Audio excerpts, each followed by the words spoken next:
এইদিকে কি আপনাদের? এরিয়া দখল করতে আসি না, এরিয়া আপনার, ধান্দা আমার, লেটস টক বিজনেস। এই এরিয়াতে ধান্দা করতে হইলে নিজেরে প্রুফ করা লাগে ব্রাদার।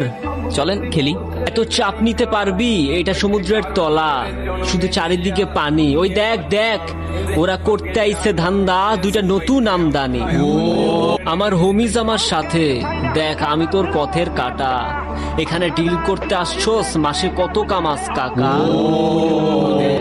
আগুন লাগাই দে। ব্রো বাংলায় আমার ধান্দা চমড়া নতুন আমদানি। ভাই চোখ খুলা দেখ, আমরা সলিড খানদানি। তুই কোন ঘাটের মাল, তুই কোন ঘাটের পানিয়া? আমার এক শটেই খাতাম, তোরে পরাবো জামদানি। আমার পথের যত কাটা আমার শুটার করে কিল, আমি খালি পকেট নিয়েও মারি মিলিয়নের deal. You know what I am saying bitch. তোর হোমিজ আমার পাংখা, আমার গানে নেয় ফিল। ব্রো মাইন্ড করিস না, নে ক্যান্ডি খা, চিল।